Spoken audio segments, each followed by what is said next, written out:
गया तो दूसरे मुल्क में सूरज निकल जाता था। ऐसे सरकार को बाबा साहब अम्बेडकर ने ललकारने का काम किया और कहा कि आपके आने से पहले हमें कुआं में चढ़ने का अधिकार नहीं था। आज आपकी सरकार है, आपके सरकार होने के बाद भी हमें कुआं में चढ़ने नहीं दिया जाता।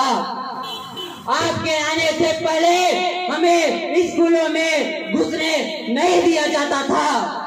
आज आपके भारत में सरकार है, आज भी हमें स्कूलों में घुसने नहीं दिया जाता। आपके आने से पहले हमें सार्वजनिक स्थानों में जाने की इजाजत नहीं थी। आज आपकी सरकार है, आपके सरकार होते हुए भी हमें सार्वजनिक स्थानों में जाने की इजाजत नहीं है। वो बाबा साहब अम्बेडकर ब्रिटिश साम्राज्य के जो सरकार है उनको कहते हैं कि आपका यहाँ भारत आने का हमें कोई लाभ नहीं हुआ। तब ब्रिटिश सरकार सोचने पर मजबूर हुई और उन्होंने साइमन कमीशन का एक कमेटी गठन किया और भारत में भेजने का काम किया। आपको मालूम होना चाहिए कि साइमन कमीशन की जो अनुशंसा थी वो शोषित वंचित समाज के लिए आई थी, मगर गांधी और उनके जो कांग्रेस कमेटी के जो कांग्रेस एंड कंपनी के लोग थे उन्होंने साइमन कमीशन का यहाँ विरोध किया। उसके बाद जब साइमन कमीशन का विरोध हुआ तब ब्रिटिश सरकार ने भारत के जो सिख हैं, मुसलमान हैं, दलित शोषित वंचित हैं, उन सब के प्रतिनिधि को लंदन बुलाने के लिए गोलमेज सम्मेलन रखाया। जब प्रथम गोलमेज सम्मेलन हुआ तब हमारे प्रतिनिधि के रूप में बाबा साहब अम्बेडकर वहां प्रतिनिधित्व करने गए। सिख कम्युनिटी थी, उनके जो प्रतिनिधित्व थे वो भी वहां गए। जो मुस्लिम कम्युनिटी थी वो अपने लोगों का प्रतिनिधित्व करने के लिए लंदन गए। जो प्रथम गोलमेज सम्मेलन था उसमें गांधी जी ने भाग नहीं लिया। जब प्रथम गोलमेज सम्मेलन लंदन में हुआ, बाबा साहब अम्बेडकर खड़े हुए और अपना विचार अंग्रेजी हुकूमत के सामने रखा। वो दिन लट चुके हैं कि आप 7 समंदर पार बैठकर हमारे देश का डिसीजन लेते थे, मगर अब ऐसा नहीं होगा।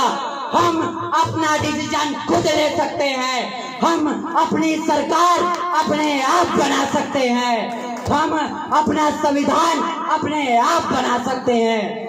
जब गांधी जी को बाबा साहब के ये विचार जब पता चला, बाबा साहब के विचार देशभक्ति से ओतप्रोत थे। जब ये विचार गांधी जी को पता चला तो गांधी जी बहुत खुश हुए कि अम्बेडकर नाम का कोई व्यक्ति इस तरह का विचार लंदन में रखकर आया है। मगर जो ही गांधी जी को बाबा साहब अम्बेडकर की जाति का पता चला, गांधी जी पूरे आवेश में आ गए और उन्होंने निर्णय लिया कि मुझे कैसे भी करके अब अम्बेडकर साहब का विरोध करना है। तब उन्होंने दूसरे गोलमेज सम्मेलन में इंग्लैंड लंदन भाग लेने गए और उन्होंने एक ऐसा षड्यंत्र रचा कि वो मुस्लिम समाज के जो प्रतिनिधित्व थे उनसे मिले और उनसे कहने लगे कि अगर आप अम्बेडकर का विरोध करते हैं तब जो आपकी अनुशंसा है मैं उसको पूरी करूंगा। लेकिन सलाम है ऐसे मुसलमान समाज के प्रतिनिधि लोगों का जिन्होंने गांधी के बहकावे में ना आकर बाबा साहब के समर्थन में लंदन में हमारे साथ खड़े हुए। बाबा साहब ने कैसे भी करके हमारे लिए कम्युनल अवार्ड वहां से पा लिया। तब गांधी जी उन्हें वहीं ललकारते हैं कि अम्बेडकर तूने तो यहाँ कम्युनल अवार्ड ले लिया, मैं भी देखता हूँ कि तुम इसको भारत में लागू कैसे करते हो। तब बाबा साहब अम्बेडकर ने ब्रिटिश गवर्नमेंट से उनकी शिकायत की। जब गांधी जी और बाबा साहब अम्बेडकर सब वापस आए भारत में, तब गांधी जी को यरवदा जेल में डाल दिया गया। फिर उसके बाद जब नेहरू, सरदार, जितने भी कांग्रेस पार्टी के लोग थे, बाबा साहब से यरवदा जेल में मिलने आए। जब नेहरू जी ने कहा कि गांधी जी, आप इन शोषित वंचित समाज के लिए, इस छोटे से अवार्ड के लिए अपनी जिंदगी दांव पर क्यों लगाते हो? तब गांधी जी कहते हैं कि नेहरू, तुम्हें पता नहीं है कि अंबेडकर एक ऐसा अधिकार लेकर आया है, अगर ये अधिकार भारत में लागू हो गया तो आने वाले कल में इस देश का प्रधानमंत्री कोई नेहरू नहीं होगा, बल्कि अंबेडकर और अंबेडकर के समाज के लोग होंगे। तब नेहरू और सरदार लोगों ने एक षड्यंत्र के तहत बाबा साहब के ऊपर दबाव बनाया गया। जब बाबा साहब एक बैठक से रात को जब वापस आते हैं, तब उनके कार को कुछ गुंडे सड़क में रोक लेते हैं और उनकी गाड़ी के ऊपर चढ़ जाते हैं। बाबा साहब दोनों तरफ देखते हैं और निकलकर, कार से निकलकर बाहर आते हैं और उनसे पूछते हैं कि भाई आपको क्या चाहिए? तब वो गुंडे कहते हैं कि अंबेडकर, तूने जो कम्युनल अवार्ड इंग्लैंड से लेकर आया है उसे वापस कर दे, अगर तू ऐसा नहीं करेगा तो हम तुझे यही मार देंगे। ये लाइन साथ लेकर जाना, अपने लोगों को बताना कि बाबा साहब ने जवाब क्या दिया। बाबा साहब कहते हैं, ये खंबा तुम्हें दिख रहा है, मुझे इस खंबे में जिंदा लटका दो, तब भी मैं अपने लोगों के अधिकार के साथ समझौता नहीं करूंगा। फिर वो गुंडे डर जाते हैं और बाबा साहब वहां से कैसे भी करके निकल जाते हैं। अगले दिन जो महात्मा गांधी की धर्म पत्नी थी, कस्तूरबा गांधी जी, अपनी सहेलियों के साथ, जिसमें सरोजनी नायडू जी भी थी, बाबा साहब अंबेडकर के घर जाते हैं और बाबा साहब के सामने खड़े होकर बाबा साहब के सामने अपना आंचल फैलाकर कहते हैं कि बाबा साहब, आप मेरे पति के प्राणों की भीख मुझे दे दो।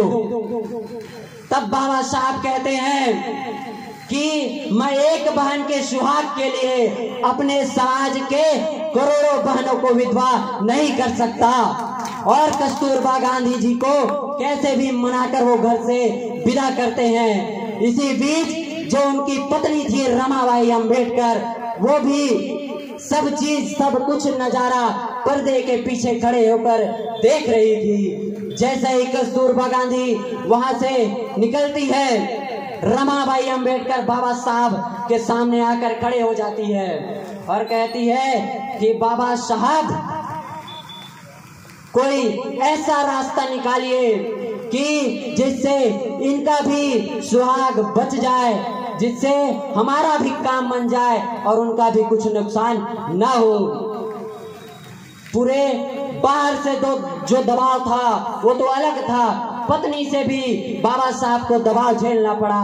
दुश्मन तो विरोध कर ही रहे थे, घर से उसके दोस्त थे वो भी अब उनका विरोध करने लगे।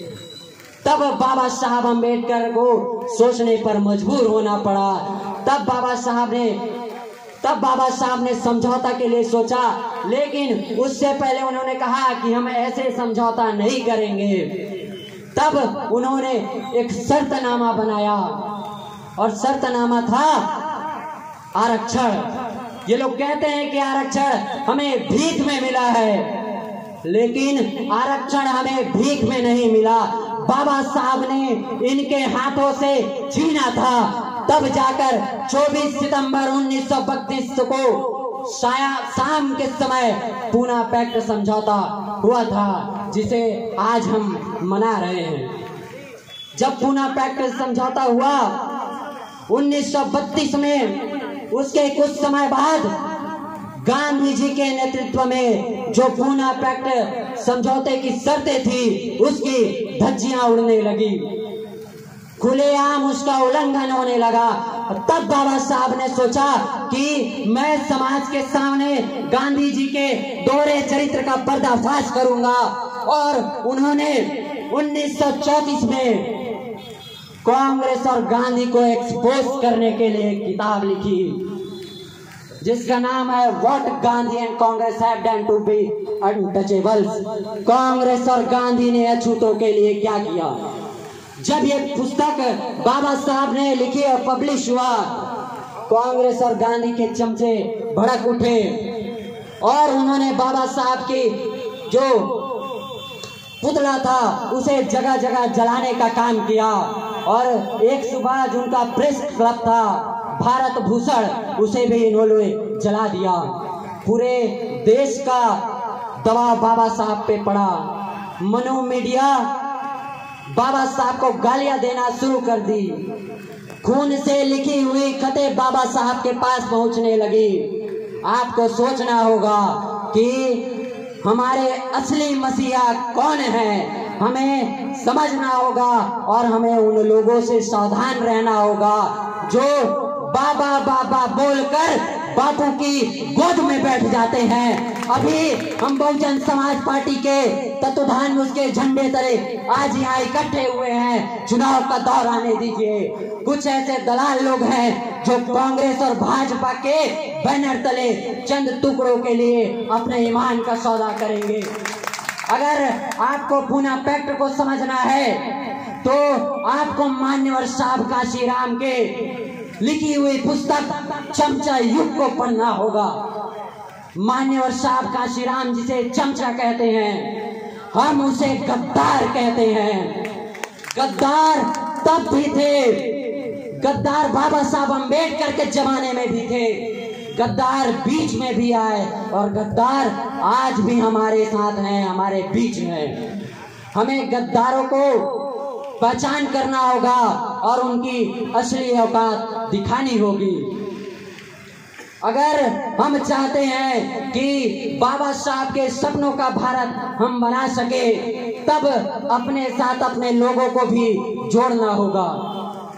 आज समाज के ऊपर जिस प्रकार से अत्याचार, हत्याचार, बलात्कार हो रहा है, आरक्षण पे तलवार लटकी हुई है, इस सब का एक ही कारण है कि हमारे समाज से चुने हुए प्रतिनिधि गद्दार हैं और आने वाली नस्लें, आने वाली भावी पीढ़ी इनसे पूछेगी कि अगर आप गद्दारी नहीं करते तब ये सरकार हमारे हक अधिकार के खिलाफ कुठाराघात करने से पहले 100 बार सोचती, 1000 बार सोचती। ये लोग गलत प्रचार के माध्यम से एक षड्यंत्र के तहत बहुजन समाज पार्टी को बदनाम करने का काम करती है और कहती है कि बहुजन समाज पार्टी गरीबों की पार्टी है। साहब छाती ठोक कर कहते हैं, हाँ बहुजन समाज पार्टी गरीबों की पार्टी है।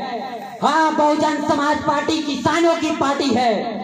हाँ बहुजन समाज पार्टी महिलाओं की पार्टी है।